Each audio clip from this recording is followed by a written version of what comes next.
And now, the final battle between Wei Yi and Gukesh. Ayan, parang naging boxing ah.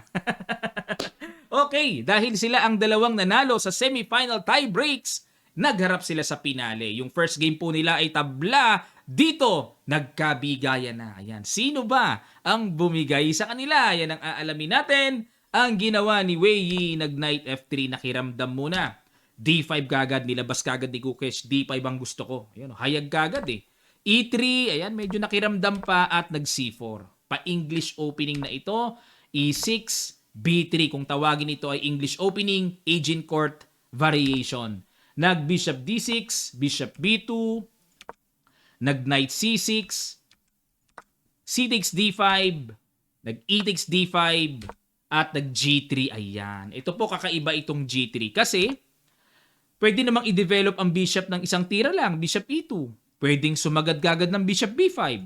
O kaya kung medyo gustong laruin dahil blitz naman, bishop D3, interesting. Pero, nag-G3, novelty. Gustong gumastos pa ng isang tempo para masabing ma-develop ang light square bishop. Nag-castle, bishop G2, yun lang. Ayaw gumana yung aking keyboard mga kamatsas. Wait lang po ah. Ayun, Queen E7, castle, gumana na. Knight E5, Knight takes, nakipaghamon ng exchange, develop, at nag-C6, nag-B4. Ayan, medyo interesting para sa akin yung B4 kasi para sa akin po, normally, dapat mag-D4 dito eh. Tapos, saan man pumunta ang queen, halimbawa, mag-Queen E7, ayan. Saka siguro pag-isipan yung B4 mamaya, Rook B1, mga ganon, para magkaroon ng minority attack, pampalambot ng queen side, pawn structure. Ayan. Pero dito kasi, wala. Nag-B4 kagad si Wei Yi. Oh. Tingnan natin. Nag-H5. Ayan. Para mangingilite. Mag-H4. Nag-H3. Para kung sakali mag-H4, mag-G4. So, solid pa rin ang king side. Nag-Bishop F5. Develop. Mukhang mang-iipit. Bishop D3. Nag-B5. Walang pakialam dito si Wei Yi. Sa'yo na yan. Nag-D4. Ayan. Pasabog kagad. Break kagad sa gitna. Pero teka muna mga kamatsas. Alam ko magiging tanong nyo ito, Coach. Bakit hindi nag-Bishop D3? Atake sa tore, tapos bagsak yung pawn ah. Mag-Rook E1 lang. Sadya talaga yan ni Wei Yi na kapag kinapture ng pawn, magku-Queen B3.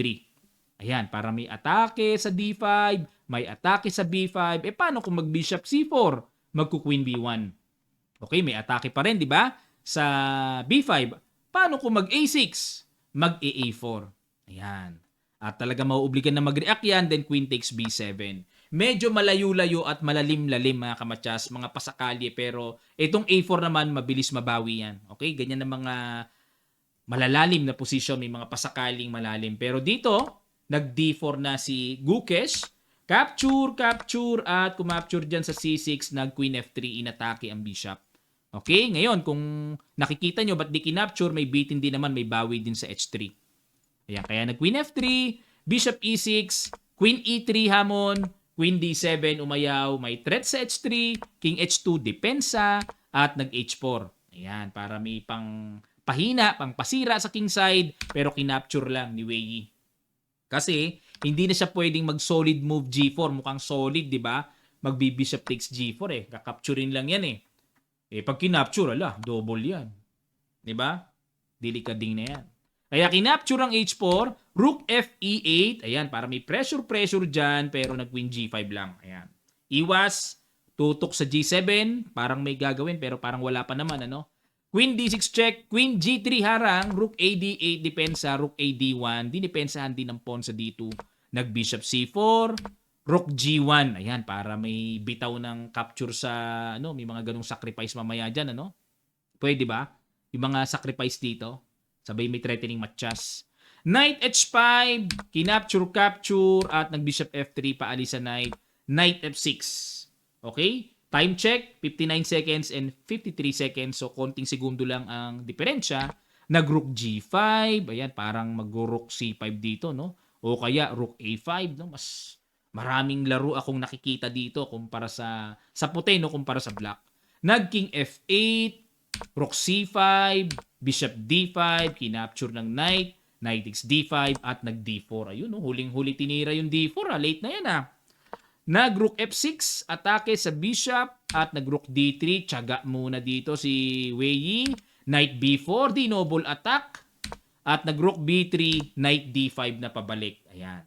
So dito, mayroong pain. Pain kaya ito? Tingnan natin. Paano kung capture ng libreng pawn? Magbi-bishop takes C6. Oo. Tapos, magdidire-diretso yan. Mahirap yan. Kung kumapture naman dito, hindi pa pwede.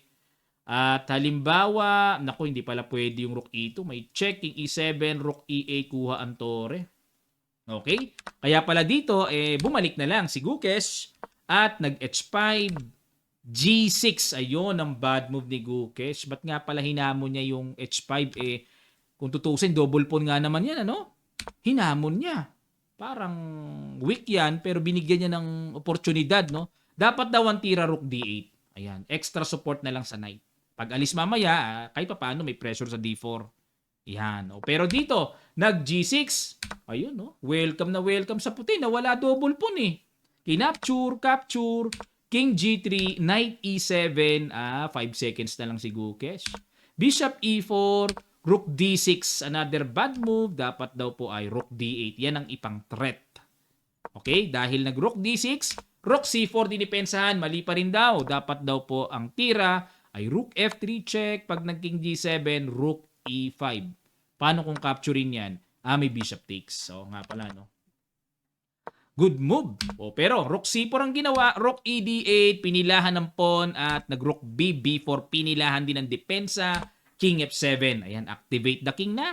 King F3, King F6, King E3. Ayan, kung unang tingin, maganda kasi dinipensa ng pawn pero bad move daw. Bakit? Rook A4 ang gusto dito ng computer engine to attack the weak A7 pawn. Balik tayo sa King E3, nag-Rook 8D7. Ayan, para cover na niya yung depensa sa A7 pawn, pero dapat daw ay Rook H8. Yun ang mas vital atakihin. Oo nga, mas nakaka-pressure nga yan. Pero balik tayo sa Rook 8D7, nag-Rook B8, Rook E6, ayan, pin, pressure, King D3, Rook ED6, Rook F8 check, King G7, nag-Rook B8, King F6 ulit, bad move. Dapat daw po may opportunity na. May opportunity na to play C5 na miss ang oportunidad na yan, no? Maganda sana. Pero nag-King F6, King C3, Rook E6, F3, Knight D5 check, King B3, Knight E7 at nag-H4. Dapat daw wag galawin yan. Etong isa ang galawin, A4. Okay? Balik tayo ulit. Nag-H4, Knight F5 para atakihin ang pawn sa H4, pawn sa D4, pero dapat daw Rook ED6. Atakihin muna yung pawn sa D4.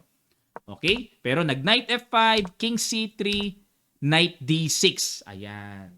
Okay? Pag kinapture kasi yung pawn, may capture doon sa C6 o kaya bishop takes, no? Nag-Knight D6, dinoble. Bishop takes. Oo nga naman, bitin pa yung tore. Rook C7, Rook C5, Rook E3, checking D2, Rook A3, atake sa A2 pero bad move pa rin daw. Dapat Rook CE7. Para may mga kalikalikot, check na. Oo nga no. May mga malakas palang kalikot dyan pero nag-Rook A3, Bishop D5, depensa, Rook D7, Rook C6, time check. Nako, 6 seconds and 5 seconds, dikit na dikit. Nag-Rook A5, Bishop B3, King E7, Rook G8, atake sa G6, King F6, Rook E8, King F5. Yun lang mga kamatyas. Napatira dyan, bigla si Gukesh. Ano kaya ang huling bitaw ni Wei Yi na nung nakita niya yon, napaabot ng kamay at para mag-resign. Sa ilang sandali lang, tutuloy kaagad natin. Start.